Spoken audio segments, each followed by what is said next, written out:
All right, what's up, friends? How are you? Nice to see you for a Renegade pop-up broadcast. My name's Gerald Auger, and over the next, I don't know, say 30 minutes, I'm going to be digging into the Nist Risk Management Framework. It's a GRC function. It's used by federal IT systems, and it is a comprehensive approach to actually implementing a structured information security program. I will also say that I am not a huge fan of it. To me, it's a dinosaur. The Nist cybersecurity framework is, to me, a evolved, more mature version, but the Nist Rmf, or risk management framework, is still used in the U.S. government and stuff like that. So it is very valuable to understand, and we're going to be going through all of that. I will have chat up. So if you have any questions, this is definitely a broadcast designed for the people, by the people. Hey, Jenny Housley. Hey, Emilio Garcia.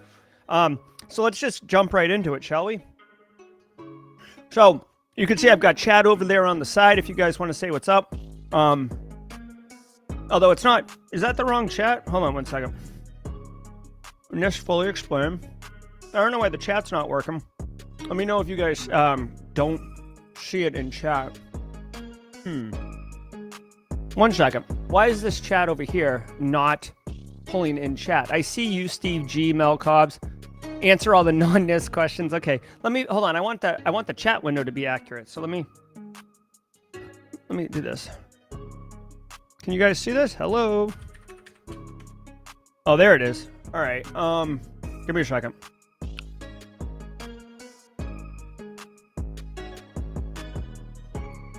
This is what happens when you do things on the fly. Okay, cool. All right. So really quick, just to give everybody some citations and stuff like that. This was provided by a guy named Aaron Lang.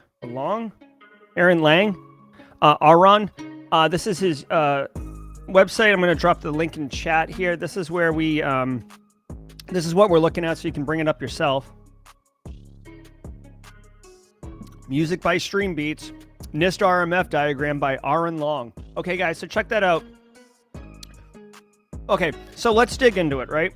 So what is Nist Rmf, right? So first, if we just look at this, this is the high-level graphic over here. Let me do this.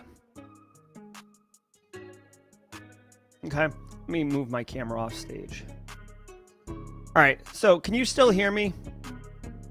Let me know if you can still hear me, guys.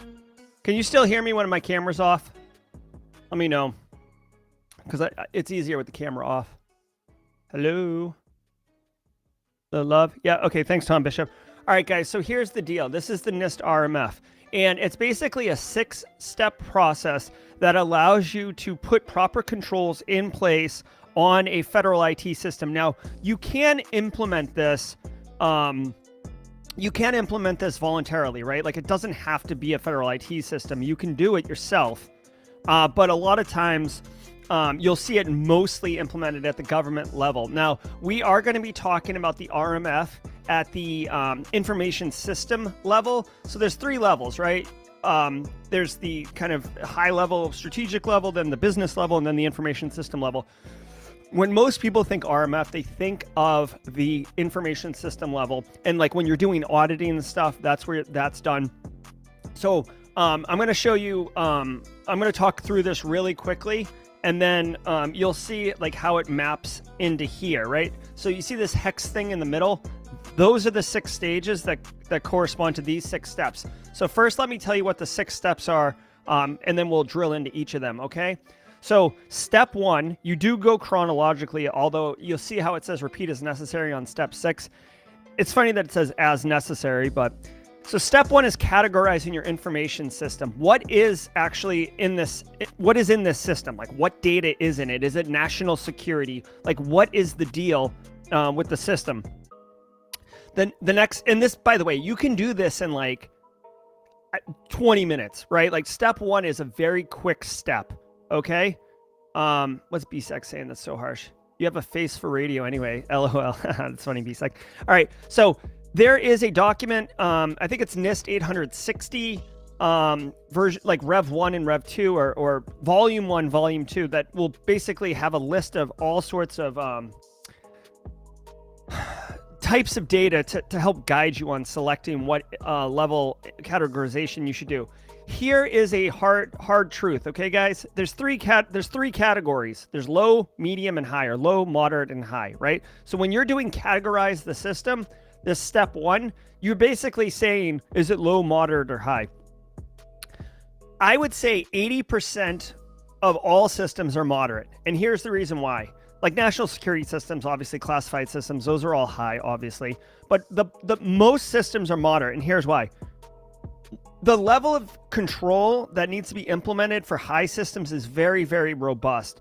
And once system owners figure out that, like, oh my God, it's going to cost how much and it's going to take how long to get high, they'll be like, we're not really high. Like everybody wants their system and their data to be super secure and it's like super valuable and it's unbelievably important. And then you're like, all right, well then it's high. Here's all the things are high, and they're like, oh, actually it's not that important. Let's go for moderate. Now, that's the case. Now for low systems, there's a very, very clear delineation of when data is not moderate. Okay, so if you can get your data, your categorization down to low, you can, but it's usually very subjective to say between moderate and high, so people can subjectively push down to moderate. It's a little bit more objective between low and moderate, right? So I've done a couple low systems. Oftentimes the system owners for low systems are like, oh my God, why do I have to implement any of these controls? This system is just a stupid like coffee machine or something like that. But that aside, that's the one thing you should know. You get to categorize your own system. Most of the time it's moderate. And there's an entire like workflow around doing that, which we'll get into in a second. Step two is selecting your controls. Guys, again, there's a million different ways to do this. The basic way is that if you've done step one and you're low, moderate, or high, then the low, moderate, and high controls are already selected for you, right? So you can start off with that. You just filter on moderate, and there's your controls. Now, I will tell you, there's something called tailoring, which I'll get into in a minute, but that'll allow you to either add more controls or remove controls. But if this is your first time on the Gravitron, your first rodeo or whatever, the safe, easy way to do it is to just pick the controls that map to the moderate or low or whatever baseline that you've selected, right? So you do step one, and then step two, you just pick the ones that are defaulted. Okay, it's very simple. Again, you can do all this in like one day. You can do step one and step two and have it documented in one day. It's very, very easy. Okay. Step three is where it's going to start getting a little bit harder. Okay. Step three is implementing the controls. Okay. This is actually like configuring systems and putting processes in place and documenting policies. Step three is a massive amount of work. Step three is a massive amount of work. Okay. This is where you spend a bulk of your time. We'll get into it in a minute. Step four is assessing the controls. Now, this is basically auditing your controls. Step three, you put all the controls in place. Step four, you verify whether or not they're actually being done, right? Now, I will say that step four is typically done by an independent auditor, right? Because you don't want the people who are making the widgets to audit the widgets, because a lot of times they will favorably audit it, right? Or they'll just be like, oh no, it's fine. It's like when I asked BSEC, hey, do the backups work? And he's like, yeah, of course the backups work. Well, he's saying that because he's confident and boasting, but he didn't actually check the backups and doesn't realize that he's overwriting the backups every hour or something like that. So the backups are not actually being done well. So the assessment is done independently, but you would do assessment internally as well. I'm just telling you, for step four is really talking more about an independent audit and assessment. And that takes time too. Like, depending on the size of the system, guys, step four could take months, right? Because you need to do planning, like, you know, when are we going to be on site? Who's going to be the auditors? Are they qualified to audit? Who do they need to talk to? When are the meetings scheduled? Do we need to test the system? Does the testing need to be brought down in order to do the testing? All these things, right? So an audit is not something you just flippantly do on a week, like on a Wednesday. You're like, oh, it's kind of slow. Maybe I'll do a Renegade pop-up stream on RMF and then just audit the information system afterwards. No, it doesn't work that way. Okay, so step four is a lot of work, right? Step five is authorizing the system. Now, what this is supposed to be is that somebody with authority, somebody who's like, you know, like the CEO or the CIO or something, somebody looks at the outputs from step 4, the assessment, and says, okay, a couple of these controls are not in place, but I'm willing to accept that risk. We're going to put the ones that are not in place on a POAM, a plan of action and milestones, and we'll get them remediated, but the system is authorized to go online. Now, this should be fairly quick, right? Because all they have to do is read a thing and approve it or disapprove it. Now, what I will tell you is that's the way it's supposed to be. How I have seen it implemented in all of my career is you send a one page, like you send all of the information to the CIO or to the system owner, whoever. You send all of it out, and then they just and then there's a one pager of like, I, Gerald Auger, authorize this system to go online on whatever network or whatever. Okay. Most of the times, those authorization authorities, they don't read all the material. Like you have like a phone call with them, and it's like 5 minutes, and you're like, oh, there's a couple things. There's nothing really egregious. You might want to look at this. They're like, that's fine. Back to my golf game, right? So with all due respect, that's how I've seen it implemented. System gets authorized typically for 3 years. This is the way it used to be. I haven't been in federal IT in about 7 years, but 3-year authorization, and then you have to re-independently audit and assess. Normally, you would assess a third of the controls every year, so you don't just have one big audit every 3 years. Okay, and then step 6 is monitoring the controls. So you're supposed to have some type of like recurring audit or whatever you want to call to see what's up. All right, so we're going to dig into this. What's up, Professor Black Ops? Good to see you. Hey, Kimberly, good to see you. Reggie Davis, a lot of squad love in here. It's good to see everybody. Okay, so this is RMF at like 60,000 feet. I'm eating a bagel too. Okay. So this is what RMF is supposed to be. Now let's go under the hood, right, and take a little look. Okay. Now, this is the graphic provided by Aaron Lang. Again, I'll drop it in chat if you want to follow along. Yeah, IRS is 3 years. Self-assessment and cap work every year. Exactly. Like, it used to be every 3 years for FISMA audit, but it's just become overwhelming and stuff like that. So you'll typically do a third of controls, plus if you've identified critical controls, etc. All right, so let's dig into this thing a little bit now that we've gone through the initial. Now you recognize this part right here are the 6 steps in the RMF, right? These map 1-to-1.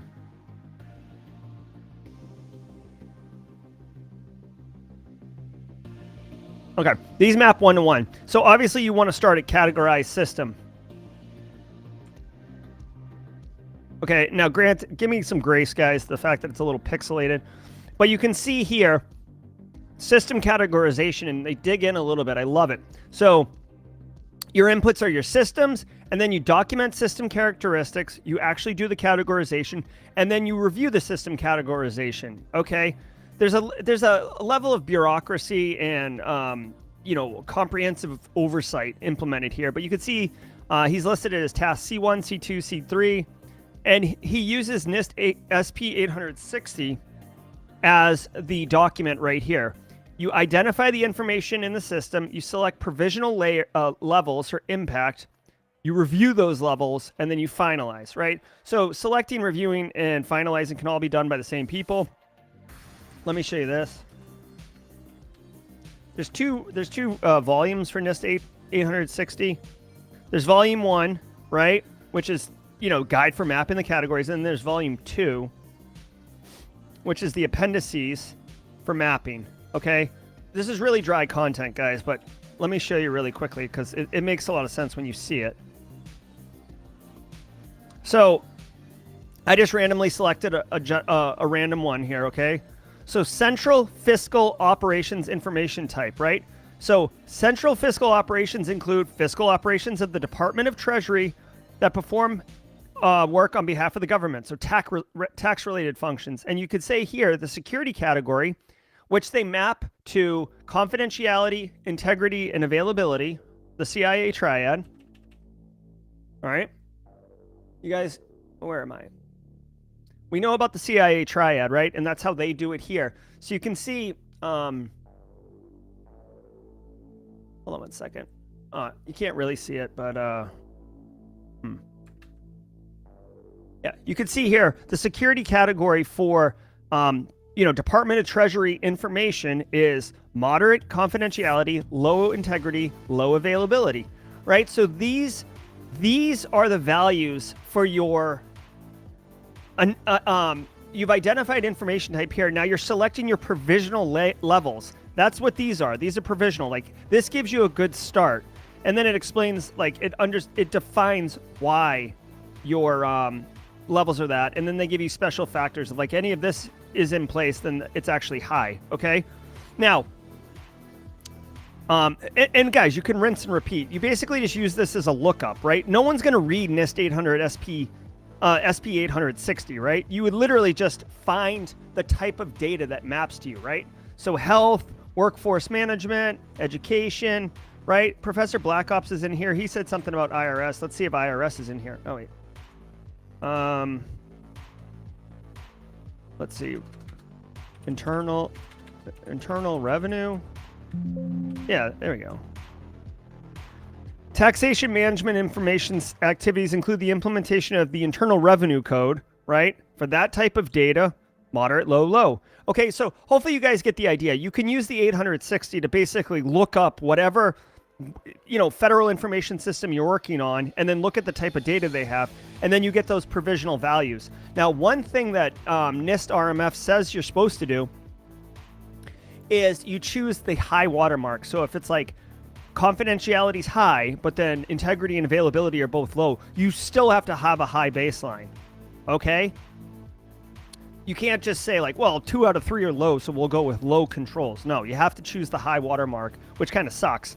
But that's the way it works. Okay? Now, with tailoring, here. Going back here, you could say, okay, so we've selected our provisional impact levels. We're going to review them, right? So let's just pick a random one here. We're looking at water resource management, Justin Gold. All right, we're doing this one. So we're going to go low, low, and low. Actually, that's a terrible one. I need one that has something that's not low, low, low. Give me a second. I need to find a random one that has... Okay, so check this one out. Taxation management information system, confidentiality moderate, integrity low, availability low. You would have to choose moderate for the security control levels in the NIST 853. However, there's something called tailoring, where if there is a control in the 853, this is more advanced stuff, but just follow with me for a second. If you choose the moderate control selection in NIST 853, they'll actually tell you if a control is specific to a certain security objective. So it's just for integrity or it's just for availability. If that's the case, then you can tailor out that control if it's a moderate control, because you're tailoring to say that, like, oh, the control, and I'll find an example in a second, the control doesn't apply because the availability needs are low, and this control has nothing to do with confidentiality. I'm going to take a minute to take a bite of my bagel here and read chat. Here, let me take it off. I'm so hungry.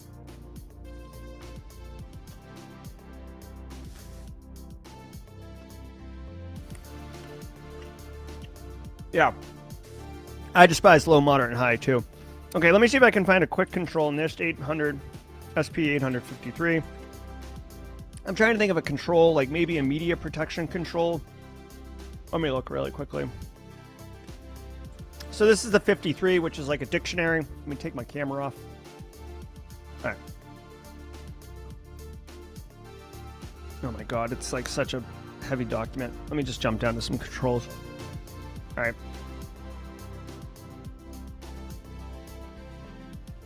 Oh my gosh. It's been a minute. I don't think it's in the actual control. It used to be in the control itself, and now I think there's a chart somewhere. Yeah, I mean, dude, they even have a control right here for tailoring. Yeah, and they actually have guidance on tailoring the 53B, which is a different document. Here, let me find.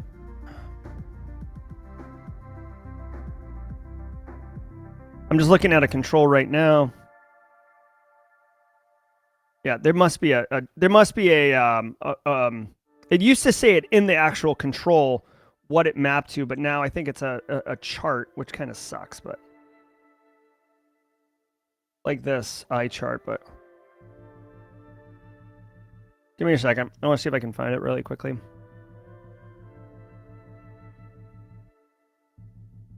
Those are all the control families. Okay. Just explaining how these controls work. We're not going to get into all these controls. I'll pull a couple up later, but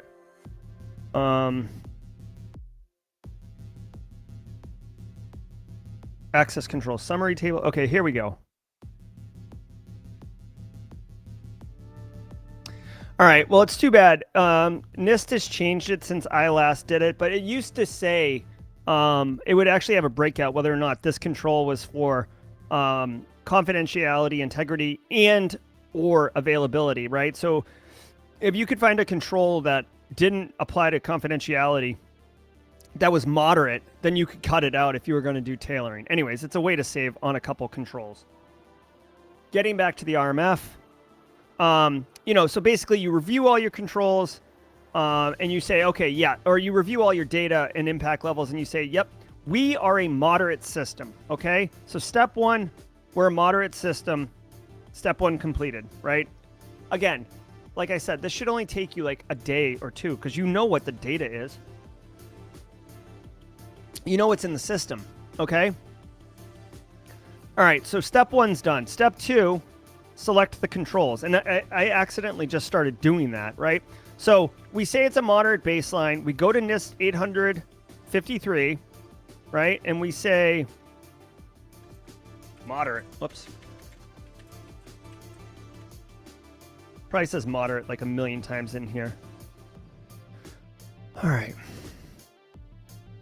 Yeah, so here, RA2, this control you basically get for free by implementing RMF. Okay, let's see. There's definitely a table that shows you where is it? Also, I want to point out that like they talk about FIPS 199, FIPS 200 in the categorization step, but like it's all the same thing. It's just basically saying what level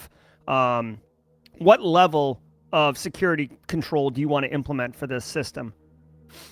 It's kind of annoying right now. There's definitely here. Let's do this. They definitely have a spreadsheet. Yeah, here we go. You can open the spreadsheet.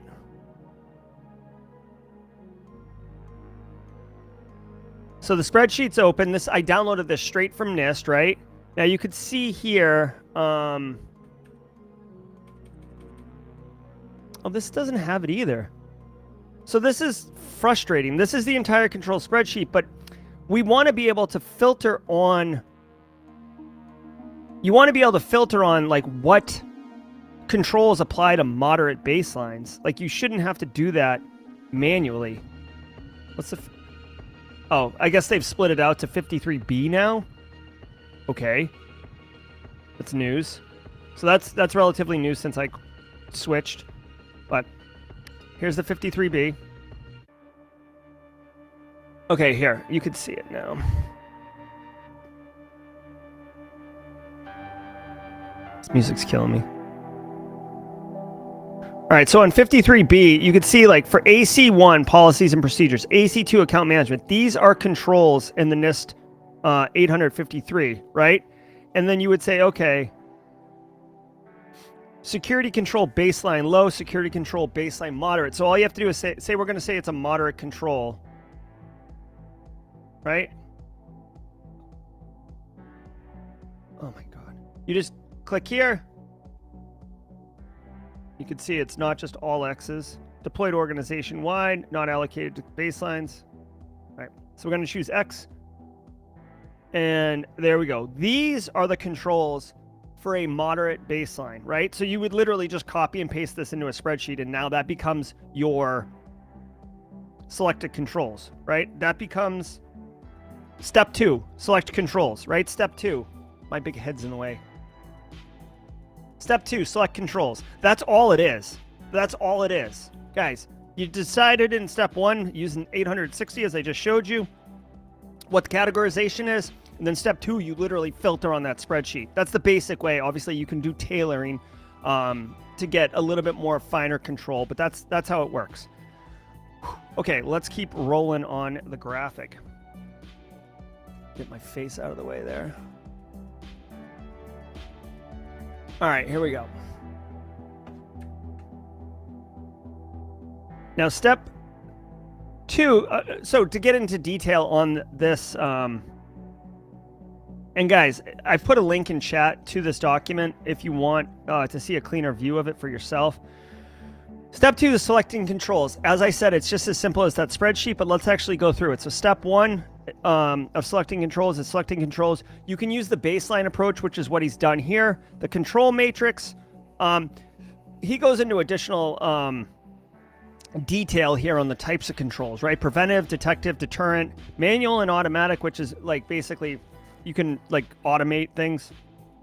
Physical, technical, administrative. These are the 3 kinds of controls, or the 3 categories of controls, right? So physical means like doors, guards, guns, fire extinguisher. Technical means like EDR or, antivirus or permissions, Active Directory controls, etc. Administrative is like a sign that says do not enter, or when you log into a computer and you get that splash page that says you're accessing a federal system, like those are administrative controls. They don't actually stop anyone from doing anything, but it educates and provides awareness. And then you see the authority documents over here. These are just buckets of control frameworks, right? So you could use ISO for controls, PCI for controls, 853 for controls, which is what we're using, but you're not required to use 853. If you are going to implement Nist risk management framework, there is a high probability that you will be using 853 because there's no reason not to. But if you were going to implement RMF, but then you're like using ISO 27000, you'd have to figure out what controls made sense for whatever you categorized your system for in step 1. But you would select those controls, right? So now we've done our little control selection. Then we would tailor the controls. I mentioned control tailoring already. Like, for example, let's say that you're required to have... Okay, I'll give you an excellent control tailoring example, okay? Say you're required to have locks on all doors, okay? I have been to the South Pole. I've been to the National Science Foundation's Antarctic Research Facility in the South Pole, and they have federal research systems there that I got to audit, so that's why I was there. And we are looking at the controls, and it's like, got to have locks on all the doors. Well, there's certain doors that cannot have locks on them because it's a life-threatening issue that if the door is locked and there's a storm or someone gets stuck outside, they could die. So that is like either you could say it's an accepted risk or you tailor the control out because it doesn't really apply in this situation. But that's more of a accepted risk, but you could tailor the control out. Let's say that you let's say that, what's a good control to tailor out? I'm trying to think. Let me look at the spreadsheet one more time.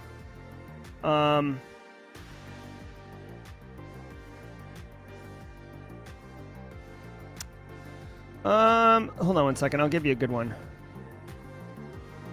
Tailor a control out. I know we've tailored controls out in the past. There's like a couple obvious ones.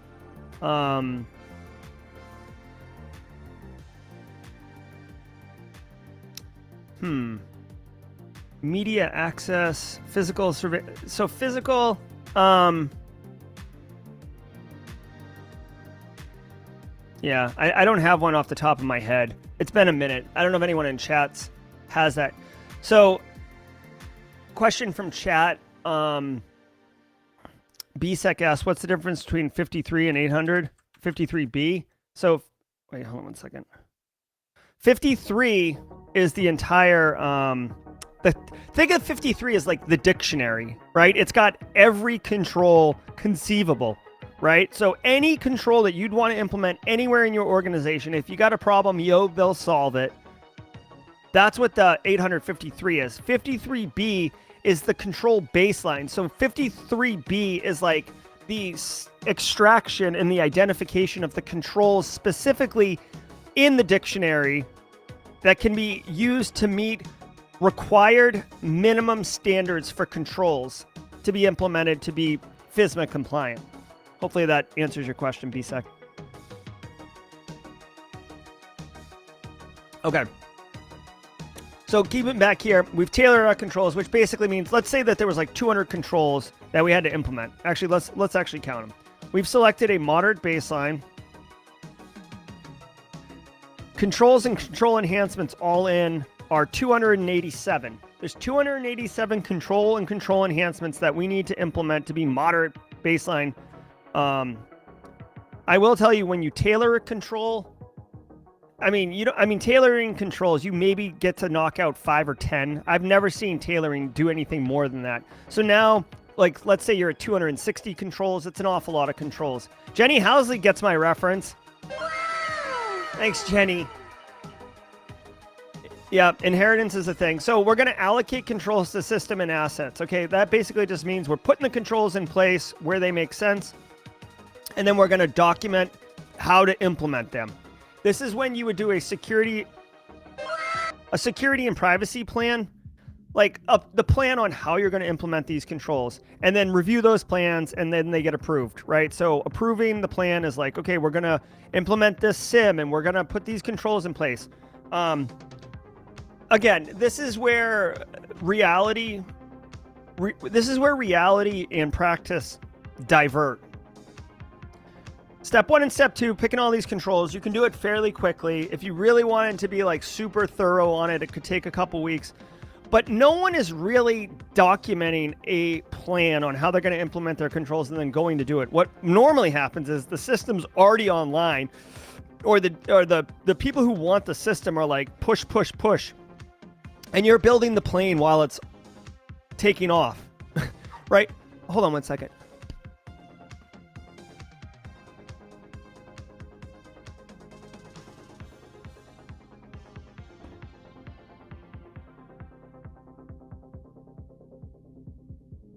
All right, so you're doing this while the plan's taking off now, which means you're basically going to be implementing the controls and doing all this stuff in parallel with doing the SSP. So I will tell you though that the SSP, or System Security Plan, which you can get more information on NIST 818, I think. Yeah. So NIST 818 is the guide for developing security plans. You absolutely need an SSP. Like, if you're going to work or support a federal system, the System Security Plan is like the first thing that an auditor is going to ask for. Like, literally, like before they even show up, they're going to say, send me your System Security Plan.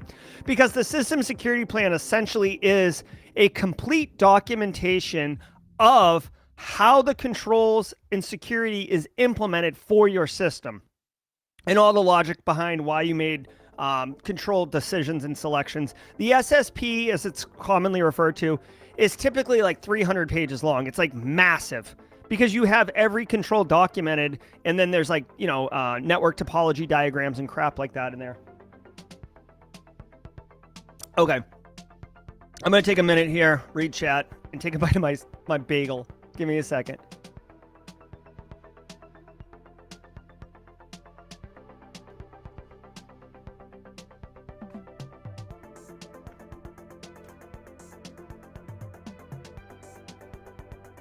All right, this is like a lunch and learn. Is this covered in the GRC class? Oh, cool. At least I'm consistent. I'm just going to deeper dive here. All right, Leah Zimmerman,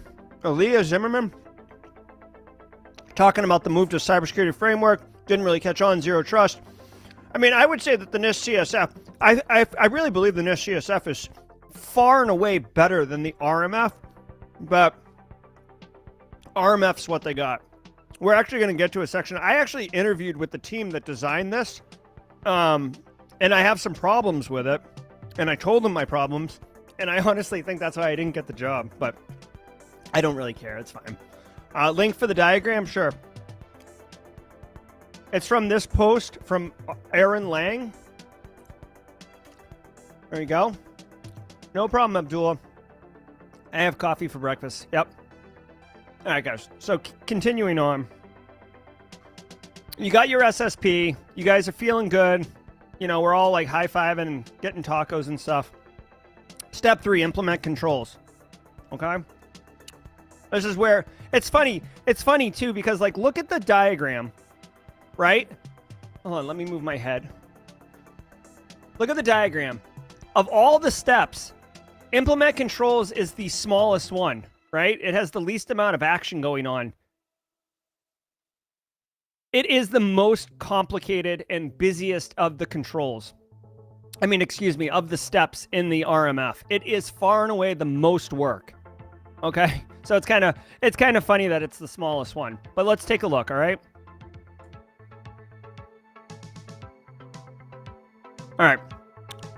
So it says here, approved security plan, right? So, you know, maybe someone reviewed your SSP. Unlikely, because the people who would review it don't know how to read it. And I mean that with all the love and respect in my heart.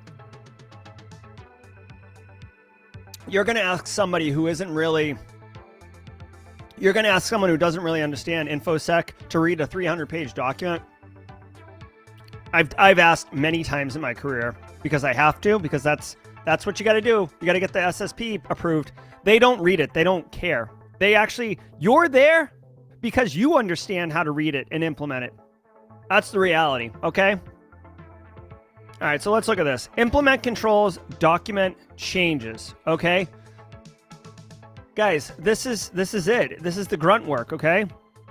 So just looking at the controls, this is the NIST 853 security baseline mapped for moderate controls. This is what you do. You'd literally say AC1, okay? AC1.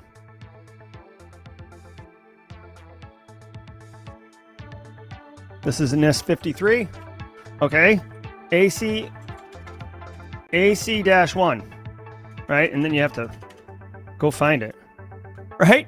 AC1, policies and procedures, right? You need to develop, document, and disseminate this stuff, okay? Are there any control enhancements? No control enhancements, okay? So just so you guys know, all of the -1 controls, so every control family, I think there's 18 or so, there used to be 18. Every control family has the -1 control is a policy and procedure document, and it's basically saying all the same stuff. You write a policy around access control, right? AT-1. This is awareness training. What do you do there?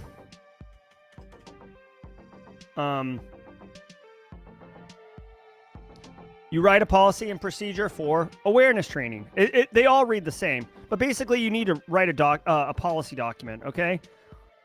Easy enough. Then AC2, account management, right? I'm just going to do 2 of these for demonstration purposes, then move on. All right. Oh my God. AC2, account management.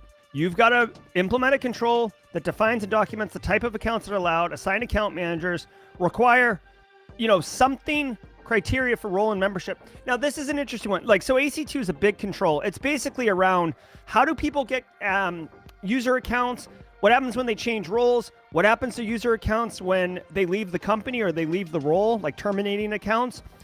What's the approval process? How do you disseminate, you know, how do you validate that the person actually needs that access? How do you, what's the notification process when someone gets terminated around access, right? How long do they have the access for? That's what AC2 is all about. Now, I want to bring up a really interesting thing for you. Oh my God, Black Ops, your SSP was 700 pages? Bro, that's like, I'm tired just reading that. Wow. So here's the thing I want everyone to know. You do this rinse and repeat. And by the way, this is why it's so much freaking work. Because like you need to interface with the business. You need to define new processes. You need to get forms in place and workflows in place and technology. You have to buy technology. Like if you don't have a SIM, you got to buy a SIM or get an MDR, right? And then you have to be able, you got to configure all the endpoints to push logs to the SIM. right? You got to define the thresholds on when you're going to notify. What's false positives? What's the alert structure look like? What's notification windows? What's the threshold for when you call the CIO and make them aware of something, right? What do you do with EDR? Do you put it on IoT devices? Obviously not, but how are you controlling that? This is where all the work is. Now, one thing that a lot of people get flummoxed on, yeah, I know, BSEC. I mean, typically you would ask the business for their process, but they're going to be like, bruh, I don't have a process. I've worked here forever. I know how it works. Okay, well, can you document it? And then they just give you like the palm. They're like, nah. Anyways, one thing that I want to call out really quickly that's really important is, see this assignment, org-defined attributes as required, assignment, org-defined personnel, assignment, org-defined policy and procedure, assignment, org-defined personnel, okay? These assignment, org-defined values are all throughout the controls. You have to do the exercise to define those standards for your business, for your organization, okay? For example, simple one, notify account managers and who else within how long when accounts are no longer needed, right? Well, I mean, what kind of accounts are we talking about? Are we talking about like, general user accounts like BSEC quits? Well, the account manager needs to notify HR and CIO within 24 hours when an account is no longer needed or when a user is terminated, right? Maybe that's fine, but maybe for like BSEC's role, the CIO needs to be made aware, but for, Jerry's role, legal needs to be made aware, right? Like, this is where you define all these things, because these are the standards, and they can't, like, Nist isn't being prescriptive to the point where they're defining for you what your controls are, right? So a lot of people get mixed up on that. Like, if you want to see, like, a hack, like, meaning someone who doesn't know how to do their job very well, you'll see these placeholders in people's SSPs because they literally just wholesale copy and paste the 53, and it's like, oh my God, what happened here? They'll wholesale copy paste the 53, and they won't know what they're doing or what they're talking about. That's a hallmark sign of someone who doesn't know. But you again, you got to go through the work and effort to define what those controls are. Now, technically, you would have done that in step 2. In step 2, when you define your SSP, but again, I told you, you're usually building the plane on the fly. So you're not it's very, very seldom that someone's going to invest like a year of time to define all these things and then implement all these things. Because a lot of times, like a year ago or whatever, when you made these decisions, like it made sense, but now it doesn't make sense. Times change, people change, process changes, sensitivity of the mission changes. Threat actors get, faster, smarter, stronger. They're like Captain Marvel, right? So you'll see the SSP. The SSP is a living document, right? It's always getting updated. Okay, so you implement the controls, and then it says here document changes. This is pretty important. As I mentioned, you can see update SSP. The SSP in the privacy plan, if you're a privacy person, is a living document. Hold on, I'll answer that in a second, Leah. So the SSP is a living document. So when you make control changes, when you don't implement something the right way, when you accept risk, like whatever it is, it needs to be updated in the SSP. Again, because as I told you, the first document anyone, auditor or new hire or whoever comes in, the first document they're going to want to see is the SSP, because it's supposed to be an accurate documentation of the current control structures in place, protecting the system, okay? So that's what's going on there. I mean, it's simple to say, but it is a ton of work, okay?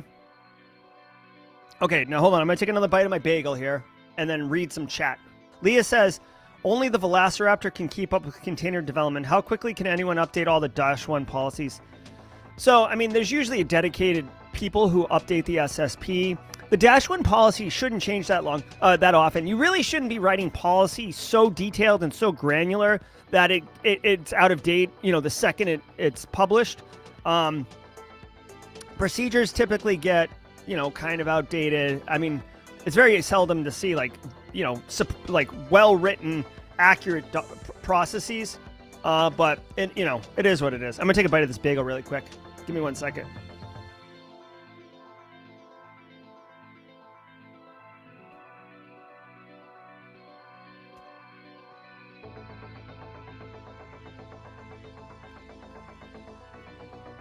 Okay. Seriously, ain't nobody got time for that.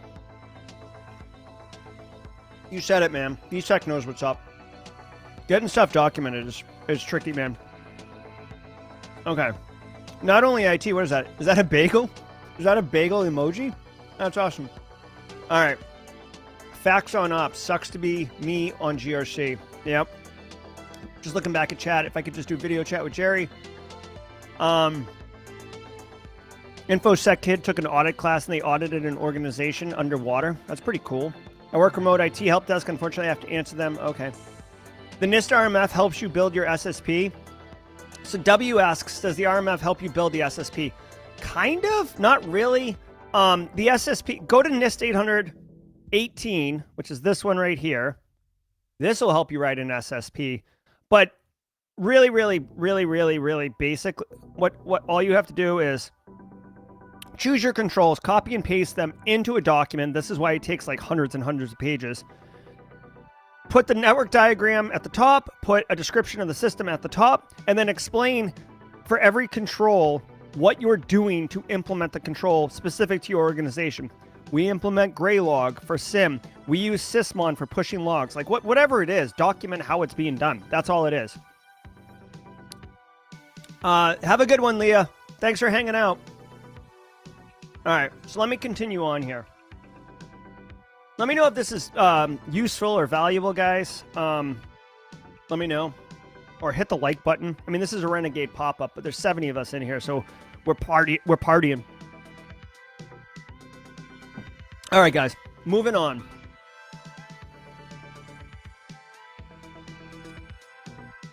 Next step is the assessment.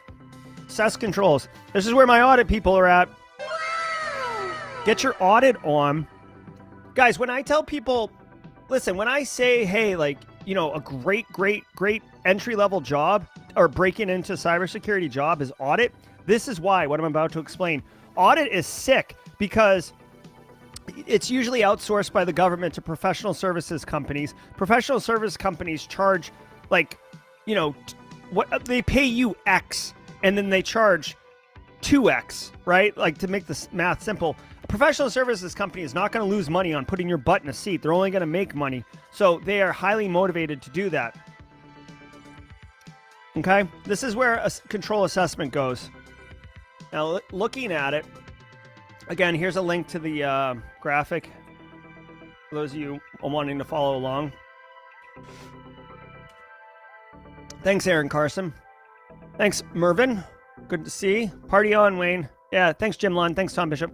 Okay, guys, so going into this. Now, they say NIST 853A. Let's do that.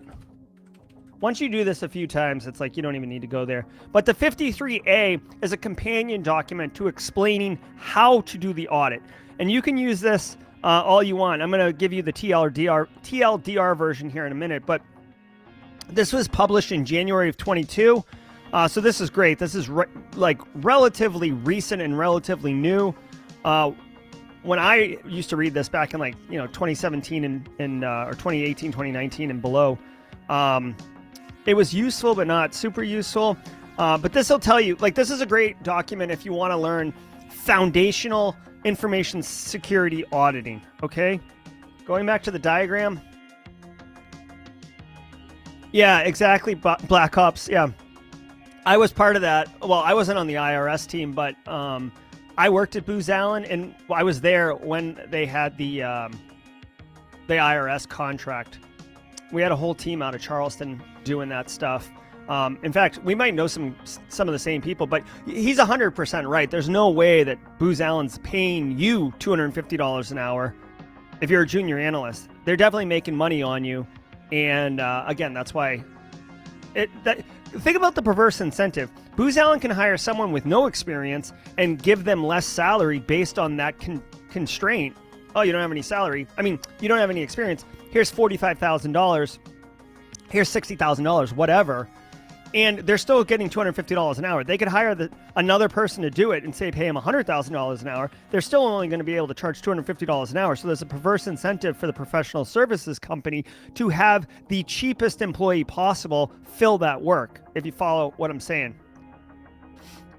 Okay, so looking at the audit here, pre-assessment, assessment, post-assessment. If you've taken my GRC Master Analyst class or Master GRC Analyst class, whatever I called it, this should look familiar. Pre-assessment, actual work, post-assessment. If you're going to do an audit, guys, you absolutely have to do it in this order, or else you're going to be a hot mess on fire. Right? Hold on, where's my dumpster fire emotes? There we go. This is what you'll look like if you don't do this way. Pre-assessment is getting the logistics in order, having a plan, communicating that plan, being ready to rock and roll. Assessment is showing up on site and doing it. Post-assessment is reporting on your findings, documentation, analysis, etc. Okay, thanks, BSEC. Thanks, Bishop. Yeah. Straight cash, homie. Okay, so first step, prepare security and control assessments. Guys, all you need to do is ask for the SSP, right? You get your controls. Thanks, BSEC. You get your controls, right? And you say, okay, here are all the controls. Here are all the controls. We're going to test all of them. Now, you could just go straight down the list, one after another, but that's like a really stupid way to do it. The right way to do it is you start bucketing it. Okay, so like what controls are documentation? Request those in advance. That's all part of the pre-assessment, okay? Like, well, hold on. Let me follow this actual workflow. You've already identified all the controls that you need to assess. Then you come up with your plan. Okay, we're going to go on site. It's going to be these dates. We need to talk to these people. We're going to request this evidence. We're going to test these controls. We're going to deliver the report on these dates, right? It's a full project, okay? You can see here, the assessment plan, it says approved security and privacy plans. It should say approved assessment plan, right? You got your assessment plan you're executing on, and then you actually do your assessment. Now, at this point, your pre-assessment, you're all done, and you like go on site. You should have meetings already scheduled. You should know what you're going to be asking in those meetings, and you should be thorough. Now, here's a pro tip. When you are scheduling these meetings and stuff, you need to look at the actual controls in scope, and you need to say, okay, what controls are... Hold on one second. Give me 1 second. Stay tuned. BRB.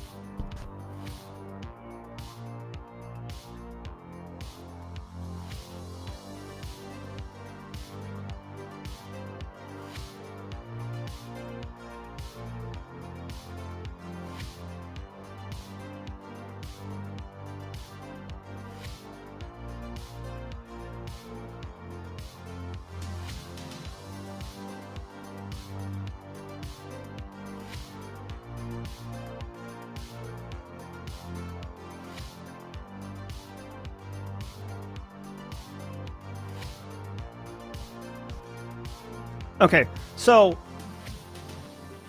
what you need, where am I? So what you need to do, is categorize, like, okay, like BSEC is a network engineer. What are the controls are network engineering related? The system and communication controls are definitely in that space. The networking controls, right? So like identify the controls that would be appropriate for BSEC. And then the controls appropriate for HR, controls for legal, controls for sysadmins, domain admins, whatever. And then say, okay, hey, I want to talk about access control with the sysadmins. Schedule a meeting for that. I want to talk about network control. Schedule a meeting for that. Like, get it all sorted out. Have a liaison on site, right? Because if you're showing up as an independent auditor, you're going to have like, you're going to be walking around like a fool unless you have a liaison, an escort, a person who's helping facilitate on site for you, okay? That's pro tip 1. Pro tip 2, and this is easily the most important tip I can give you. And I have done this multiple times. It's so valuable. Listen, seriously, if you take one, I might even clip this. If you get one thing out of this, this is the most important thing. When you are going to do an audit about 853 controls, you have to go through the controls beforehand, read what the control is trying to accomplish, and then put it in your own words. Okay? I have seen people do this, and it is so cringe. It's so cringe that it's like, it's tough for me to even be part of. Okay? So check this out. I'll give you an example. Just random control. That one's actually too obvious. Hold on. Let me find a better one that's like trying to illustrate my point.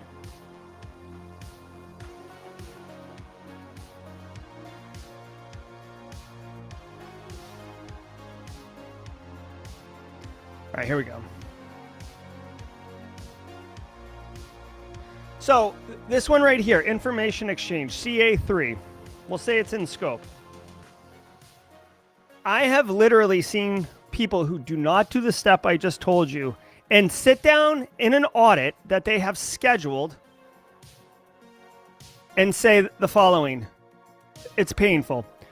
Yes, do you approve and manage the exchange of information between the system and other systems using interconnection security agreements or information exchange security agreements?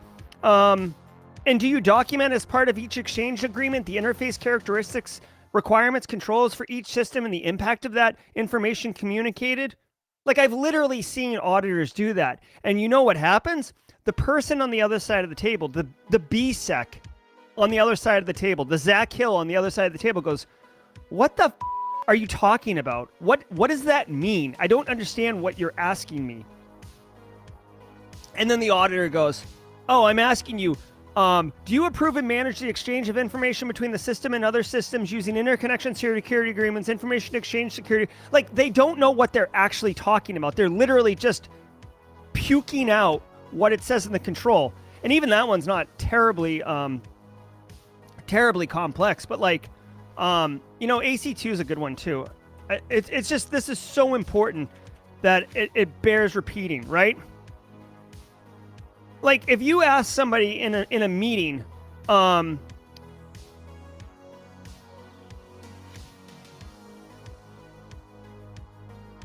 these are all too obvious. Guys, I'm telling you, there's a bunch that are not obvious, right? Where, like, you're asking someone a question and they're just like, what the hell? Like, okay, access enforcement.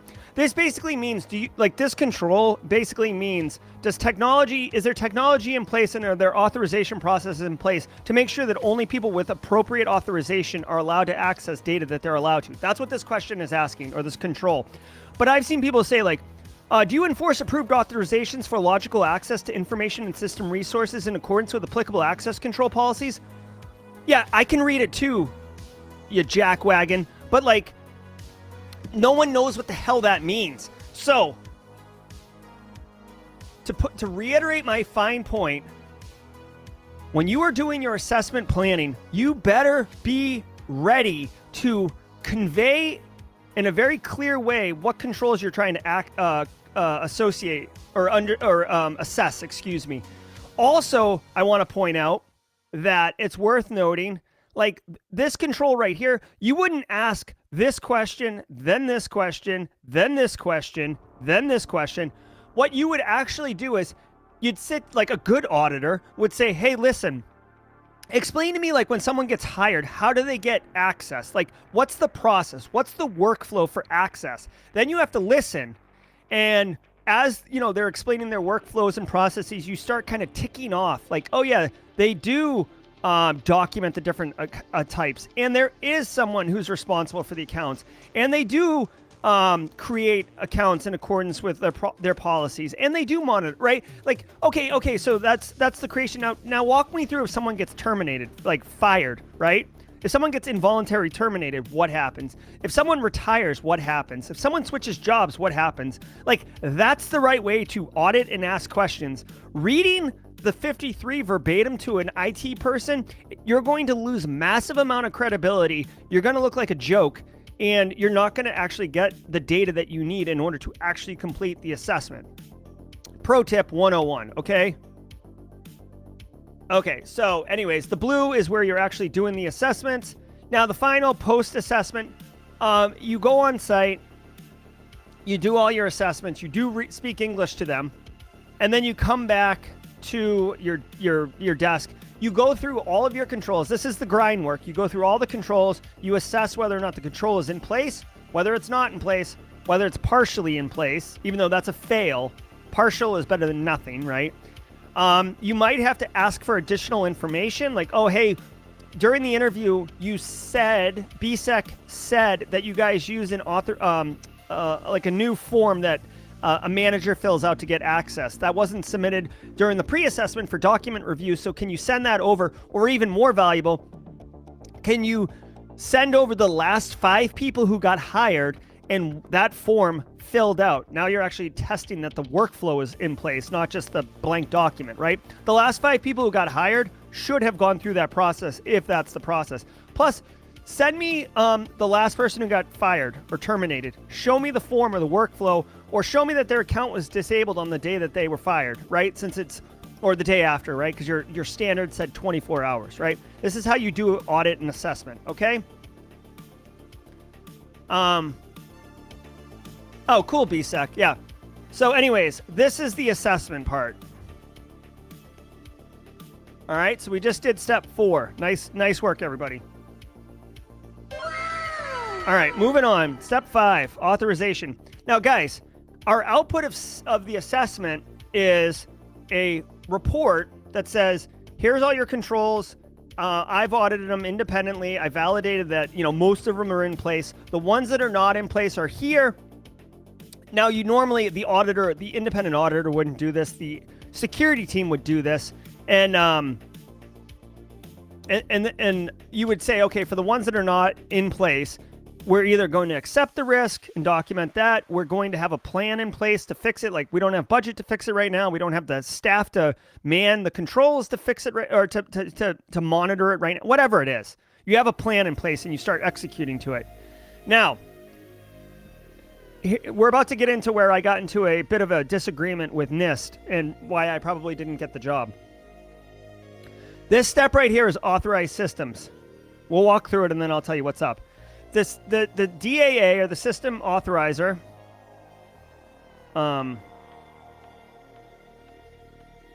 they get these security plans, summaries. Here's the plan of action and milestones. Here's the assessment results. Like, basically, here's all the controls. Here's the state of all the controls. Here's the plan for getting everything fixed, right?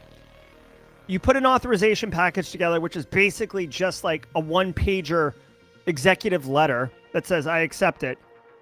Right here is the risk assessment, which should be done.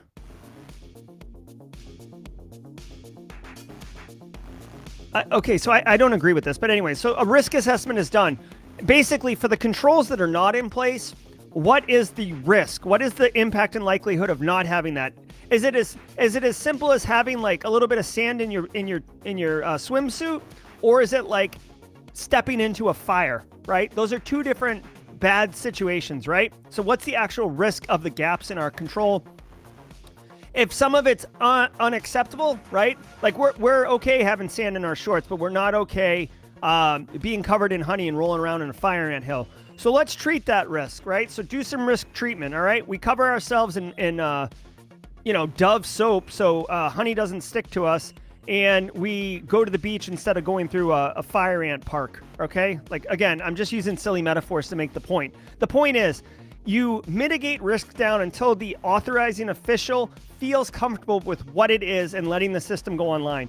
Again, in my experience, I have never seen an authorizing official say, oh, no, this was way too risky. Let's push back for a second. No, they're the business. They're going to rubber stamp it. Like, as quickly as you can stick that one page under their hand, they're going to stamp it and you're off and running, okay? They don't care. And I mean that with all the love and respect in my heart. You get the system authorization, this blue guy, and then you basically report out to Congress, right, on a annual basis, right? So you save that letter, it's signed, and anytime someone asks you, you just fire it off, and that's the end of it. Now, here's what I want to tell you. This risk assessment is kind of tucked away.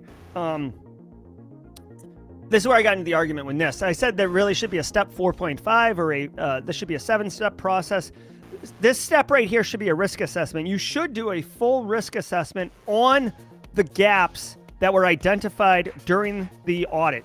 So for all the not in place controls and all the controls that were partially in place, what is the actual risk? And have someone, based on threat modeling, based on intel, actually do a real risk assessment. And that should be provided as an input into the executive making the decision. So right here, these documents over here, one of these documents should say risk assessment. That would actually be valuable. I know if I was the authorizing official, there's no way in hell I would sign anything unless I knew what the risks were. All right.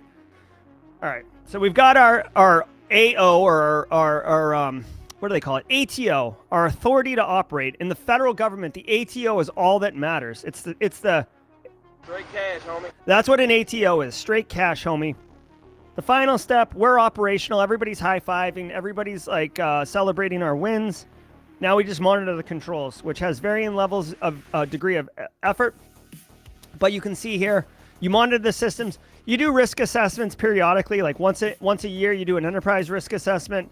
You treat the risks. You know, you have your POAM, which is your plan of action and milestones. You're implementing. You're basically just operational and maintaining good security controls. You don't just get the ATO, scream YOLO, and or yell cash rules everything around me, and just piss off all the security controls. Like you actually maintain the controls, right? You update documentation like the SSP as things change, and you should be meeting with management or the information security manager on like a monthly basis or so on what's going on.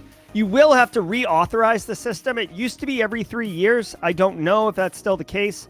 I think they moved to more of a lightweight annual instead of a heavyweight triannual, but whatever. And then finally, system disposal. When you do legacy or sunset a system, it should be done properly.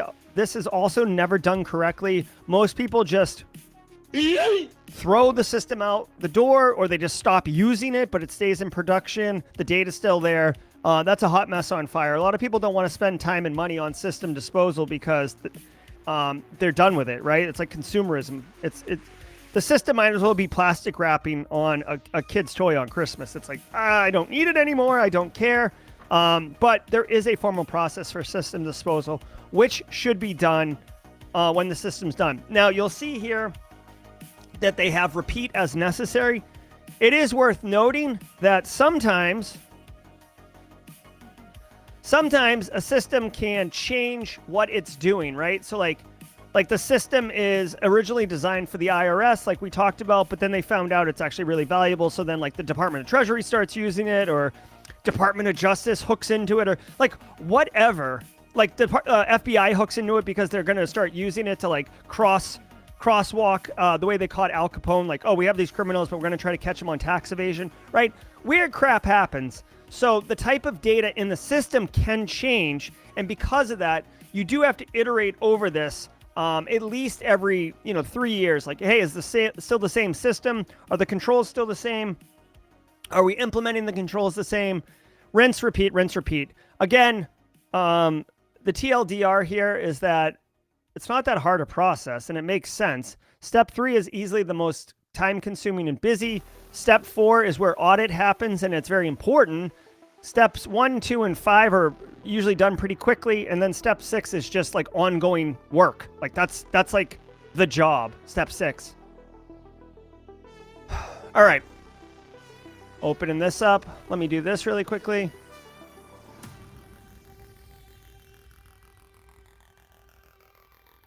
Bring chat up in here. Hi, chat.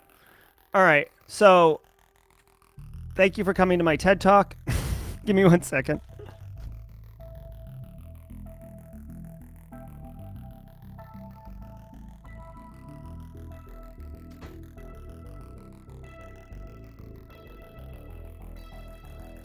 All right, guys. So this has been a pop-up NIST Risk Management Framework talk. I'm Gerald Auger. I hope you've enjoyed it. I've been wanting to do this talk for a little while. I just didn't have time, so I just threw it up here and said, what's up? All right, let me see. Will Reed says they do a mix of ATO durations. Full ATOs typically 3 years, and ATO conditions may have shorter. Then there's the ongoing authorization. Yeah, exactly. Yeah, so there's all sorts of different ways to do it. And the funny thing is, too, that, like, there's interim ATO, so you can get, like, a temporary authority to operate. Again, this is what I'm talking about. Like, they want the system operational now. And information security, especially this level of granularity and complexity, is seen as an impediment. This is why I like NIST cybersecurity framework a lot more than NIST risk management framework and the 853, because the 53 is too clunky and clumsy and awkward and slow. And this cybersecurity framework is actually mapped to an ongoing security operation program that you can like quickly implement and adapt on the fly. But that's my thing. Let's see. Thanks for another great stream. My pleasure, Pamela. Jenny Housley, hope you get to feeling better. I didn't realize Kimberly was sick. Hey, Great cash, homie. here you go, Kimberly. Little Randy for you. I know you're a Randy fan. Zalia, thank you very much. I'm glad you enjoyed it. Thank you. It was refreshing. Unknown on LinkedIn. My pleasure, Abdullah. Thanks, Carrie. No problem. I hope you guys got value out of it. There's also the ATU. What is that? Authority to ATU? Authority? Let's figure this out. Authority to use? Oh, that's a FedRAMP thing. I didn't even get into FedRAMP.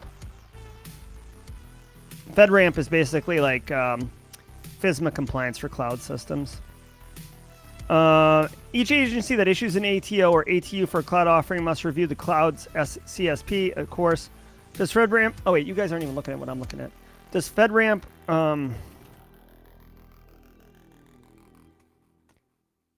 accept ATU... Hold on, what's an ATU, man? Describes the ATU as very similar, that they are both mechanisms for documenting and accepting risks. ATUs are intended to be used for shared systems. No. I mean, I guess it's basically just saying that, like, yeah, you like I've done all this work, but you can piggyback on it, no problem. Oh, good. Ashley Roundtree, get up into the audit space. Come on in here. I heart NIST, yeah. All right, guys, I'm going to boogie out of here. Be good. Thanks, everybody, for your time. I hope you enjoyed the stream. A bit of a renegade pop-up, but, you know, sometimes it's how I roll. If you're interested, join the daily cyber threat briefing tomorrow morning at 8 a.m. It'll be a good time. High fives all around. Thanks, everybody. Be good, and we'll see you in the next one.